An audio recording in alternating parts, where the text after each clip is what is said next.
paid good money to see this movie.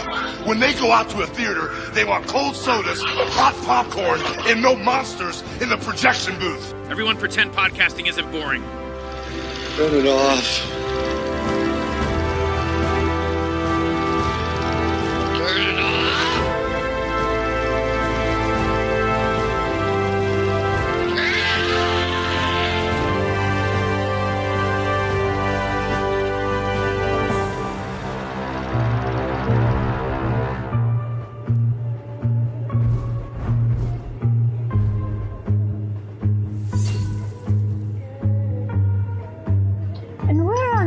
Would a girl like you want to work? I don't know. How about maybe a beauty salon? A beauty salon? What would you even possibly know about beauty? What's wrong with working in a beauty salon? Other girls work there. Yes, those kinds of girls. Your father, God. I bet he's rolling over in his coffin as we speak. Why can't you be more like your sister? You got cramps? It's all well and normal. Well, some pretty not normal stuff has been happening to me. Here for any particular reason? Poor Agnes.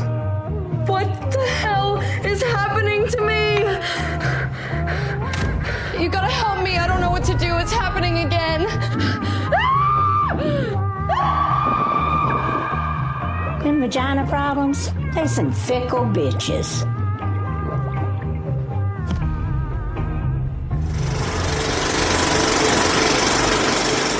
Hey folks, welcome to a special episode of The Projection Booth. I'm your host, Mike White. On this episode, I'm talking with Brooke H. Cellars. She is the director and writer of the new film, The Cramps, a period piece. It is a lot of fun. I really enjoyed this movie, as you'll hear in a few seconds when I talk with Ms. Cellars. Keep your eye out for this one, and I hope you enjoy this interview. I loved The Cramps, wonderful film, and I'm super excited to hear kind of how the film came about for you. It came from a joke saying, what if we made a period piece about actual periods?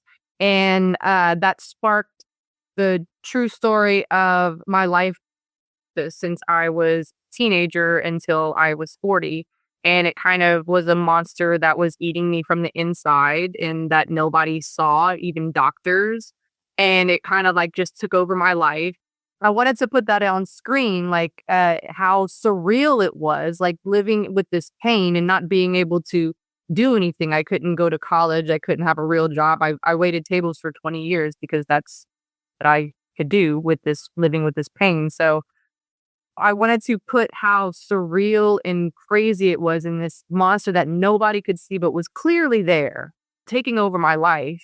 Or like, okay, well, this is it kind of thing. And this is what I have to deal with, and kind of giving up. And just, I wanted to show how, I also wanted to show how kind of view periods, how they're gross and monstrous or whatever. And just kind of how it is like having a period, and even worse, endometriosis, and the shame of not being able to talk about it, and suffering in silence because they're afraid to. It's a horror movie for every woman, I think. So wanted to like put it, out there for the world to see, and hopefully nobody suffers in silence, like this. I don't want people to continue to do this. So that's where it all stemmed from. How similar are you or not to your main character of Agnes? Very similar. When casting her, we had a callback, and I was telling her about, the inspiration for this character and, my family life and what I went through. And then she actually connected with it and told me about like how she is in her family and stuff like that. So she definitely got it and connected with the story. And in real life, it's funny, like my husband always jokes how similar we are, like so similar, even like likes and everything. Like we both hate applesauce and just little things like that. And when I was in my 20s, I was she's more adorable than I was. I was more dark and brooding, but like she wears her quirkiness very well and very adorable and just fun to work with and definitely a lot alike, very many ways. Had you worked for long before?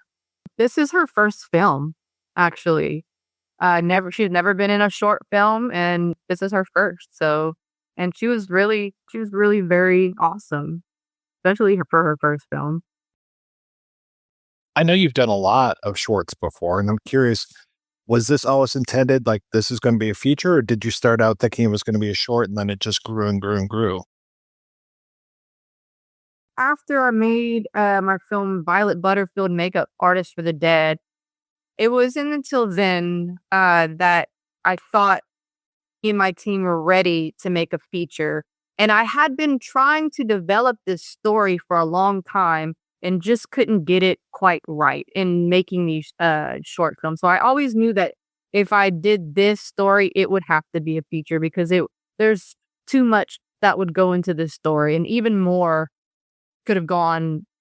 I just wanted to keep it at a normal feature length. So there's definitely a lot more that could have gone into it, but definitely wasn't ever going to be a short. It couldn't have been a short. There's too much to tell. So I'm glad that this was the first feature. It was a really important story to me, and I'm glad that we got to make it and it actually happened. Well, how was that experience where you're going from shorts to feature? I mean, just more and more work?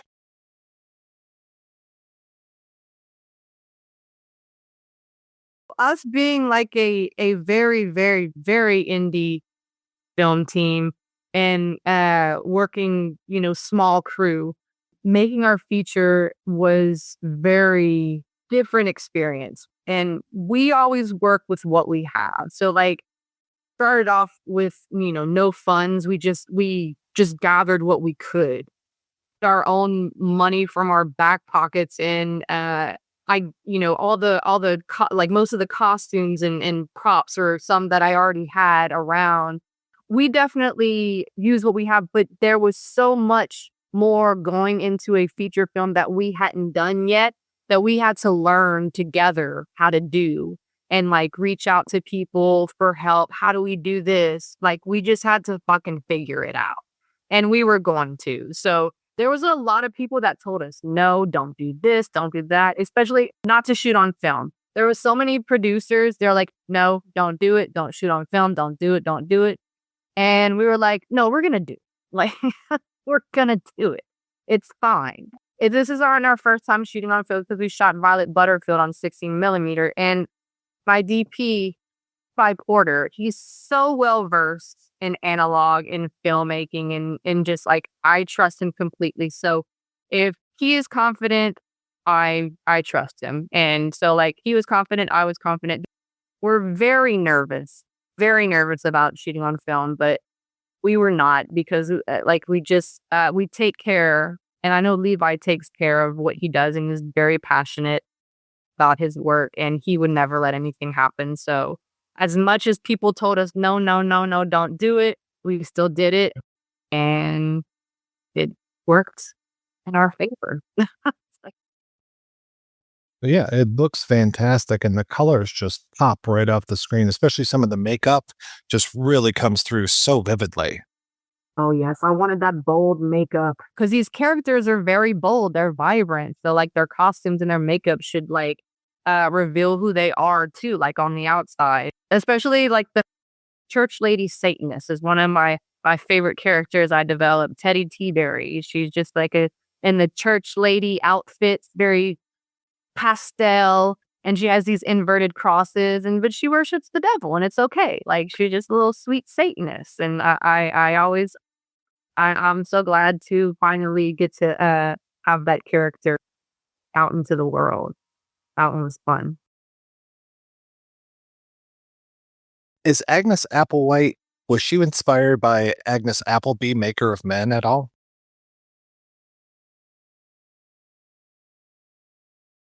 The way I get my names, I use them intentionally, but It's when I'm watching films. Like I think I was watching Speak No Evil, the original, and I loved how they pronounced Agnes. It was like Agnes. Agnes. I can't it's not Norwegian or something, or Swedish or something like that. I can't remember. But the way they pronounce Agnes, I loved it. And so like that name always stuck in my head for a while I was developing the story. And so like I decided on Agnes because of that. And Applewhite is from one of my favorite TV shows that nobody watches with me. Because I was very adamant about not watching it because it just sounds like a terrible show, which is Desperate Housewives. And so like in the second season, they have family called the Applewhites that moved next door. And I always just loved that last name. It just sounds so quirky and colorful, just like the Desperate Housewives show, which is very quirky and colorful. And that's how I got that name, just from other things that I've watched. Well, speaking of interesting names, how did you find Martini Bear? So I worked with Martini at I taught a film class at a performance arts school. And that's how I met Martini. And I met him while I was writing Violet Butterfield. And so while I was writing it, since I met Martini, I didn't even ask Martini if he wanted to be my movie, but I started writing a character that I thought he could play, and then asked him after I wrote the script. And so that's when we first worked together. And after that, I just wanted to work with him all the time. And I think more drag queens should be in movies because they're already a character in itself. And there's like they make your job more easy because they're already the character, and you just write how they would say things and things that they would do, and they're always such huge, wonderful, beautiful personalities that you should always put on the screen. Just is better. I got a real John Waters vibe from it, especially with the two groups, and it kind of reminded me of Divine versus Meg Stoll. Was there any influence from Pink Flamingos?